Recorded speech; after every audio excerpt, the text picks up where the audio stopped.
यो चाहिँ जलजला, रोल्पाको जलजला भन्ने यो टुरिस्ट एरिया हो। यहाँको मुख्य घुम्ने ठाउँ भनेको यहाँनिर हो। त्यहाँ एउटा मन्दिर देख्नुहुन्छ, होमस्टेहरू छ यहाँनिर। यो सम्म फाँट छ, अझै माथि गएपछि अझै ठुलो फाँट छ। यहाँ चाहिँ अहिले लालीगुराँस फुलेको छैन, जङ्गलभरि लालीगुराँस छ।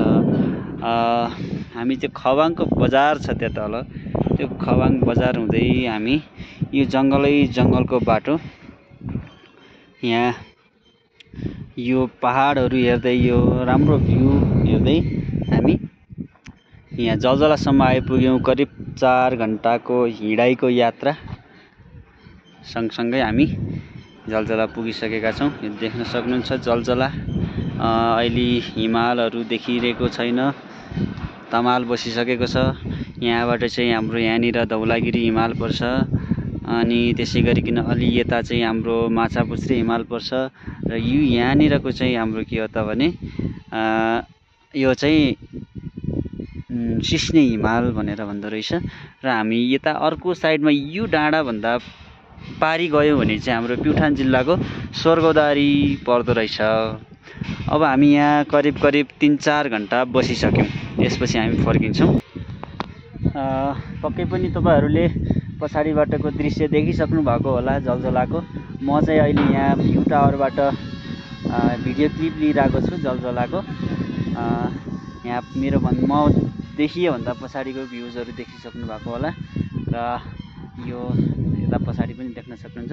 हामी साथसाथमा हामी मोबाइल मात्रै नभएर हामीले विभिन्न यो नेपालको झन्डाहरू पनि लिएर आएका थियौँ।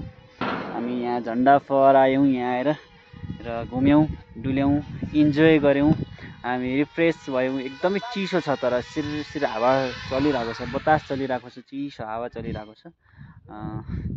ल यति नै हो। अब हामी फाइनल्ली करिब 12 घन्टा हिजो बाइकको यात्रा गरियो दाङदेखि, र आज चाहिँ हामी हिँडेर 4 घन्टा 12 घन्टा बाइकको यात्रा र 4 घन्टा पैदल यात्रा गरेर 16 घन्टाको यात्रापछि हामी जलजलामा पुग्न सफल भइसकेका छौँ।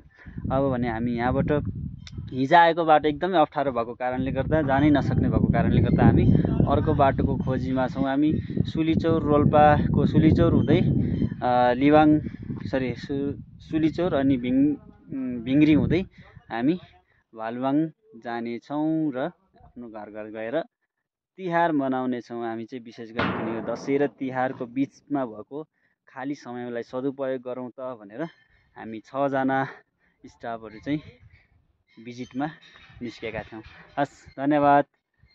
लाइक गरिदिनुहोस्, के कस्तो लाग्यो भिडियो कमेन्ट गरिदिनुहोस्, र पेजलाई फलो गरिदिनुहोस् अनि च्यानललाई सब्सक्राइब गरिदिनुहोस्। Thank you.